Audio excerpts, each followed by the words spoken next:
Selamat pagi kepada Cikgu Rashid dan Coach Leader. Hari ini saya akan bentangkan pembentangan kumpulan kami. Tajuk adalah apakah perbezaan antara jenis sastra seperti puisi, drama, novel dan cerpen dari segi konsep dan falsafah. Ini adalah soalan kelima.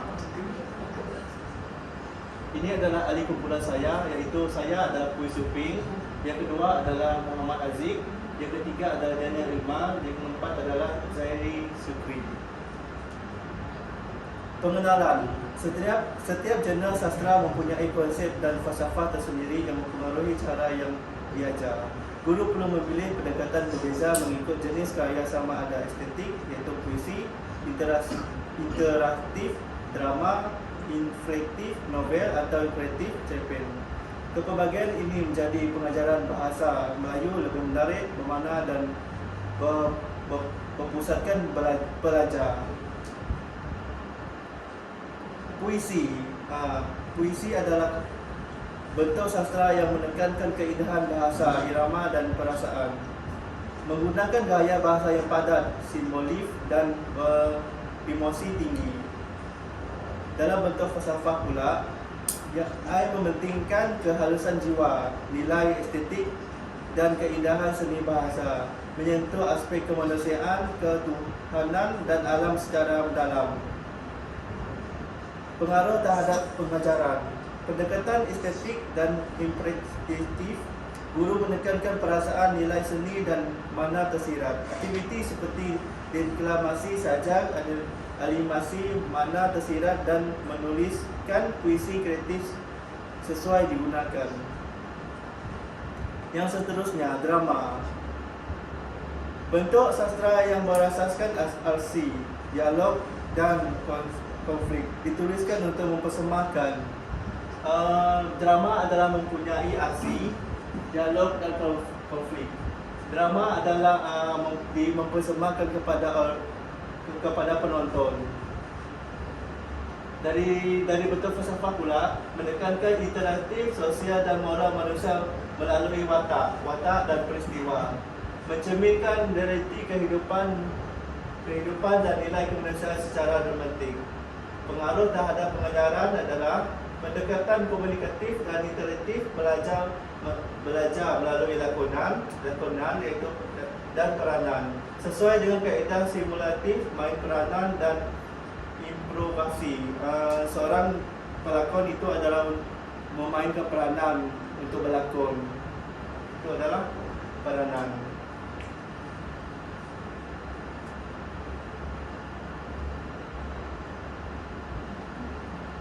Novel.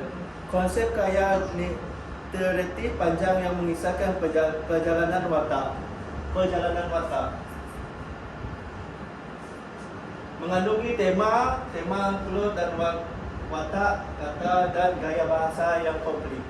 Falsafah menggambarkan kehidupan, nilai moral dan perjuangan manusia. Itu nilai moral seperti mana tahu novel itu mempunyai nilai kasih sayang dan perjuangan manusia. Ini adalah perjuangan manusia adalah kepada negara. Mana tahu novel itu adalah novel kenegaraan. Mencapaikan pandangan dunia, mengarah tentang masyarakat dan kehidupan.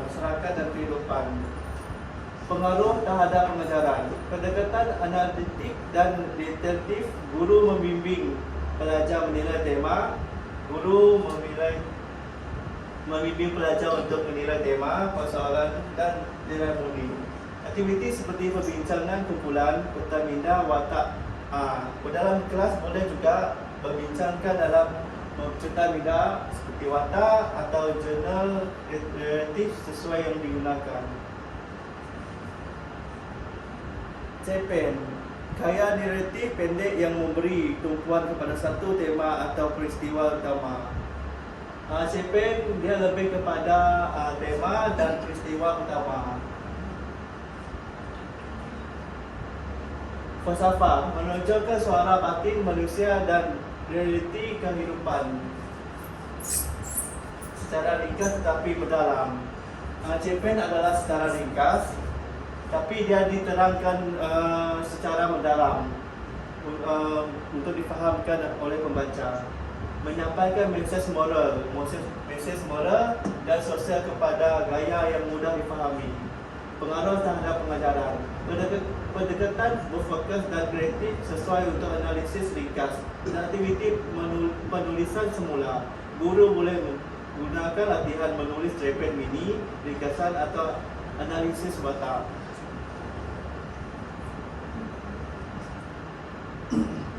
Objektif pembentangan kami adalah menjelaskan perbezaan antara puisi, drama, novel dan cerpen dari segi konsep dan falsafah kesusastraan. Menilai bagaimana perbezaan konsep dan falsafah tersebut mempengaruhi pendekatan pengajaran bahasa Melayu. Kami beri 2 objektif pembentangan. Perbezaan antara puisi, drama, novel serta cerpen di pembentangan ini. Pengenalan, gaya sastra terbahagi kepada pelbagai bentuk seperti puisi, drama dan novel serta cerpen. Setiap satu mempunyai gaya penyampaian, dia mempunyai gaya penyampaian, struktur dan tujuan yang berbeza.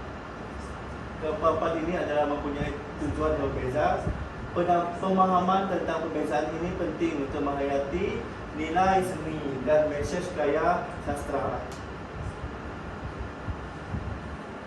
Perbezaan antara puisi dan drama. Puisi adalah bentuk dan struktur. Puisi disusun dalam bentuk bait dan larit yang menekankan irama, rima dan keindahan bahasa. Drama pula disusun dalam bentuk dialog, dia mempunyai dialog dan aksi yang dibahagi kepada babak. Dialog drama mempunyai babak dan elegan untuk dipentaskan. Drama dipentaskan untuk dilihatkan oleh penonton. Contohnya, puisi dibacakan untuk dinikmati keindahan bahasanya, manakala drama dipentaskan agar penonton dapat menyaksikan konflik dan emosi secara langsung. Emosi adalah peranan watak tersebut untuk ditunjukkan kepada penonton. Perbezaan antara puisi dan drama. Puisi menyampaikan perasaan dan emosi, pengarah secara padat, simbolis dan indah. Drama pula mempersamakan konflik kehidupan melalui lakonan, dialog dan ekspresi watak di hadapan penonton. Seperti yang saya beritahu tadi lah.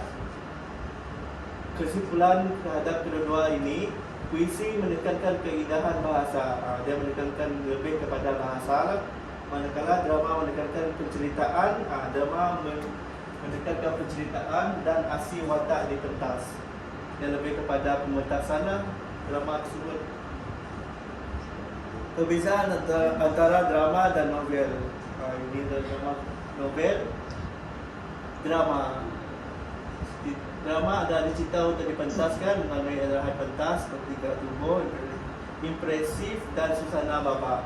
Novel ditulis untuk dibaca. Novel adalah sebuah buku lah untuk dibaca, tidak mengandungi arahan pentas. Itu adalah tidak mengandungi arahan pentas, tidak ditonton lah, itu adalah dibaca dan memberi tumpuan pada jalan cerita serta menceritakan naratif. Contohnya drama seperti Bidasari atau Lela Majnun dipentaskan, manakala novel seperti Hikayat Sang Tua mereka dibacakan untuk memahami jalan cerita dan nilai budaya tersebut.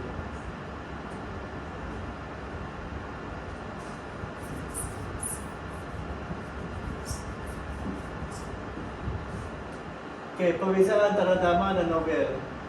Novel, cerita lebih panjang dengan menggemparkan watak, latar dan konflik yang mendalam. Tengok tadi, novel adalah mendalam. Puisi tadi adalah ringkas dan padat.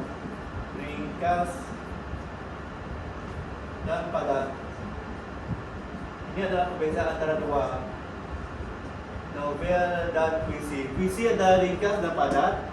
Novel adalah mendalamkan kisah tersebut. Drama lebih ringkas dan bergantung pada dialog serta aksi watak di atas pentas. Drama dengan novel sama juga. Novel adalah mendalam, panjang lagi cerita dia, tapi drama lebih ringkas, bergantunglah kepada kepada dialog tersebut. Kalau dialog itu panjang, drama itu panjang lah. Okay.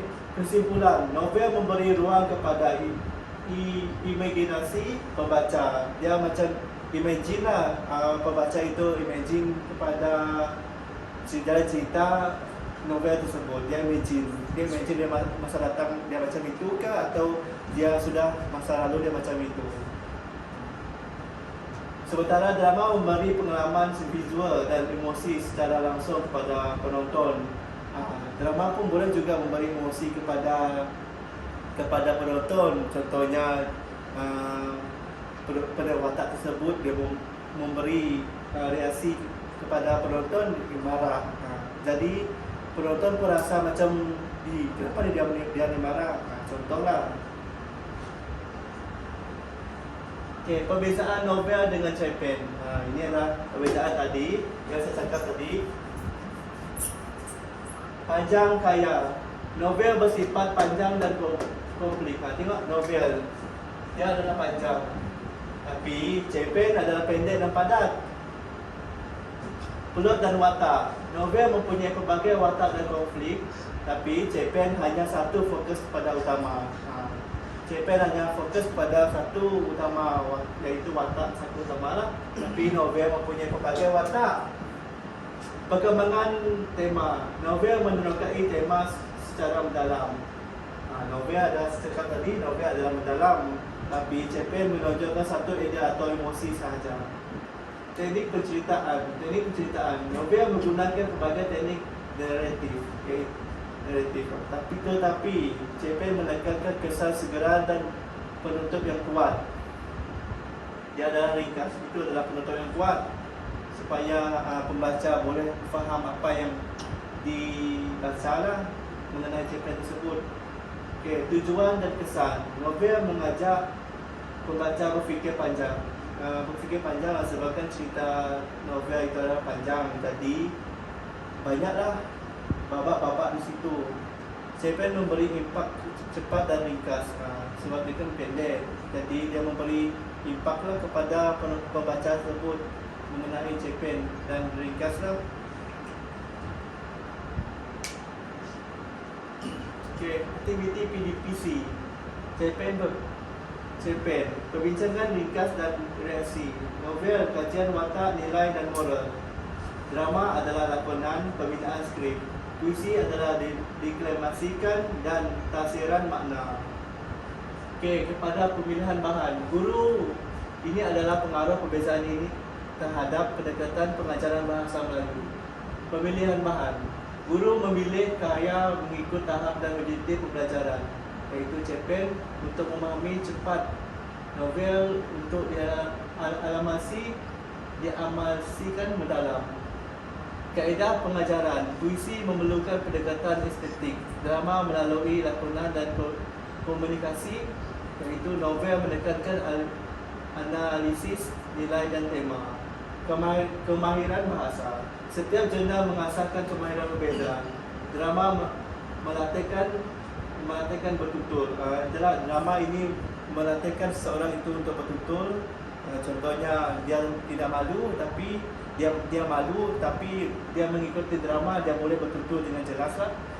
Puisi mengasahkan sebutan dan intonasi. Puisi mengajar kita untuk mengasahkan sebutan bahasa Melayu lah. Contohnya bertanggungjawab membaca tersebut lebih jelas lah, dan intonasi yang betul. Novel serta cerpen mengukuhkan kemahiran membaca dan menulis. Novel mengukuhkan kemahiran membaca. Novel kan panjang sebenarnya, dia boleh itulah, kalau cerita dia menarik minat pembaca, dia boleh menarik minat untuk seorang itu membaca lah. Yang seterusnya adalah nilai dan estetika. Perbezaan jurnal membolehkan pelajar menghayati keindahan bahasa dan budaya dalam pelbagai bentuk. Kesimpulannya adalah puisi menekankan keindahan bahasa dan emosi. Puisi adalah menekankan keindahan bahasa dan emosi. Drama menekankan aksi, dialog dan konflik watak. Lagi adalah skrip.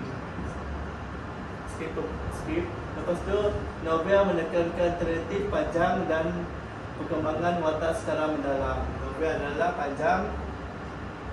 Ketiga, penting dalam dunia kesusastraan kerana menggambarkan kehidupan dan nilai kemanusiaan dengan cara yang berbeza. Dalam kesusastraan ini adalah dia boleh menggambarkan dalam kehidupan seharian kita. Contohnya seperti guru saya dulu mengajar saya dalam kesusastraan, dia menggambarkan kehidupan sebenar kepada dalam pendidikan. Itu adalah boleh digambarkan, boleh diimajinasikan kita dalam kehidupan kita akan datang dan yang lalu-lalu. Guru bahasa Melayu perlu memahami perbezaan ini untuk memilih pendekatan pengajaran sesuai. Maklumat utama adalah membentukkan pelajar yang berfikir ketika berjiwa seni dan mencipta bahasa Melayu. Okey, itu saja dari saya, dari kumpulan kami. Sekian, terima kasih.